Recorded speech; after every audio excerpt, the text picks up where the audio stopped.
Train the muscles, not the joints. So welcome back to Natural Gallant Bodybuilding. And today I just want to address some comments that are made, because there's always a lot of them. I put up a video on efficient range of motion, right?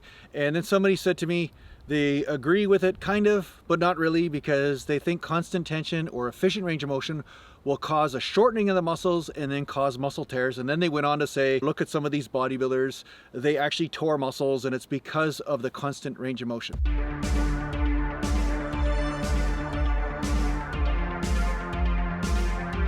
If you look up pec tears in the powerlifting community, you'll see that there's a lot of them, and these guys touch their chest and lock out on every rep.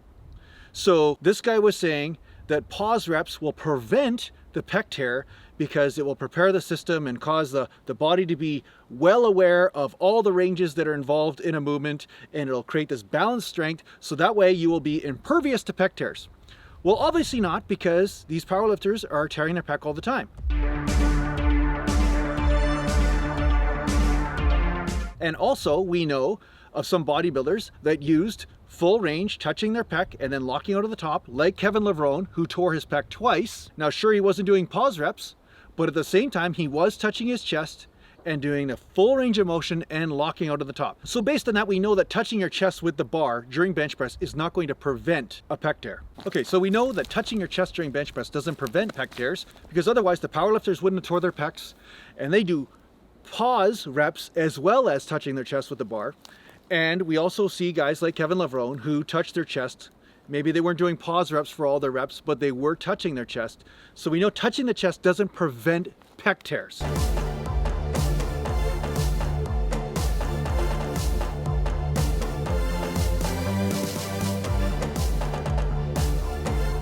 So stupid comment number one is totally disputed, refuted, whichever word you want to use. What word should I use, Jamie? I really don't know. Totally shitballed. Bang, bam, microphone drop, microphone drop. That's how it goes, microphone drop, you know, and then you do the mic sound. Then you just walk away like you're like the boss, like you're hardcore. Another example is, I have a video of a natural bodybuilder who was flaring his elbows. Okay, he was flaring his elbows, so we know that's dangerous on the bench, but he was touching his chest with the bar, and I made that video a long time ago. And through touching his chest with the bar and straining and overtraining, lots of different factors involved, he did tear his pec. Okay, so again, touching the chest with the bar during bench doesn't prevent pec tears. Bang. Different examples, massive amount of examples. You could find a million examples on the internet. So what I want to say is that the reason why people make these statements is because they're trying to come up with any reason at all to justify their belief system.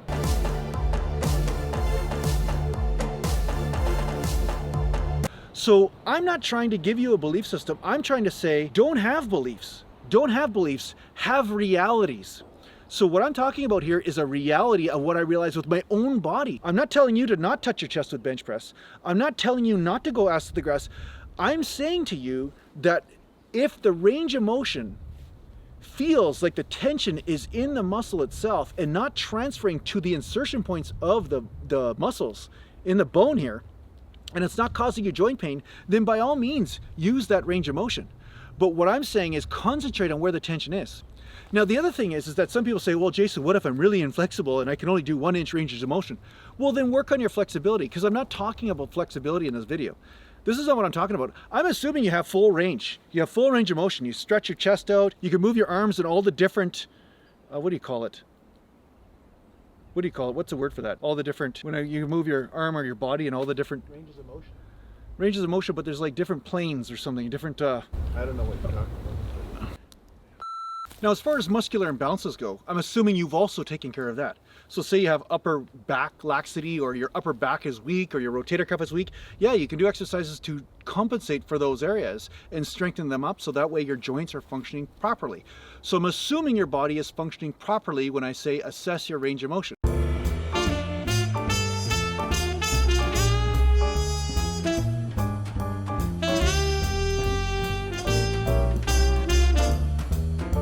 You you assess your flexibility, you assess your weak links and your muscular imbalances, but once that's assessed, you will still notice that there is an ideal range of motion. I'm saying the reality and the symptoms are telling you the truth, not the belief systems from some idiot on the internet that's trying to justify his idea that everybody should be like Hitler and everybody should be blue-eyed and blonde-haired. Like, this is the bullshit that's going on right now. There's the bodybuilding Hitlers out there saying, everybody's gonna move the same way I do, otherwise you're just not alpha, man. See, this is just the crap that's going on. I'm saying, find the way that works for you, increase your flexibility by all means, and sometimes there is a flexibility issue. Sometimes there is. And I'm saying work on that. So say you're squatting and your back rounds, well, sometimes it is a hamstring problem. Sometimes it is an adductor problem. Sometimes you need to work on stretching out those areas under tension, or learning how to keep your back arched and then lowering the weight down and getting that stretch in that area. But that area can only stretch so much. And then once that area is fully stretched, then the joint has to basically dislocate to go further down, or you have to deviate your form, such as round the back or bring the knees way over the toes. And if that causes you joint pain, that cannot be the truth. Getting arthritis isn't a good alternative to a pec tear, okay? Getting arthritis is not a good alternative to some sort of muscle pull or tearing the joint apart. So this is the thing that's funny out there. People think, oh, well, if you go full range, then you're not gonna get a torn muscle and then that's gonna be better. Meanwhile, immediately you're noticing that you have to be in a wheelchair because your joints are just a mess. So how can that be the truth? I would rather not believe the fear-mongering. There's people out there that just try to create fear in you to get you to believe their belief system. We see it in cult leaders, we see it in religions, and we also see it in it's on the internet teaching bodybuilding, okay? Where they say, hey, believe what I'm saying, because if you don't believe what I'm saying, something bad's gonna happen. And they're not even talking about their own experience half the time. And then some of them are oversimplifying. Some of them had 17 different issues going on in their life, and they're saying it's just because I didn't touch my chest in a bench press. Meanwhile, they had and then they weren't even actually a natural bodybuilder. And then you had other types of stresses going on. Who knows what other type of genetic afflictions they had. And then they're saying, oh no, it was this one factor, this bench press thing, that's what caused my pec tear. Not the million other factors that cause health problems in a human being. So this is what is the problem on the internet. You got people out there that just oversimplify everything just to justify their own ideology.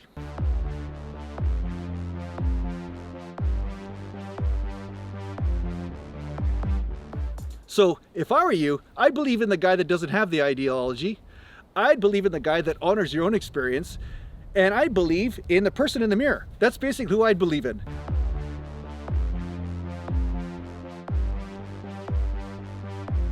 I would turn around and look in the mirror and say, okay, what's my experience today? How do I hone that? How do I become more aware of what is right for me?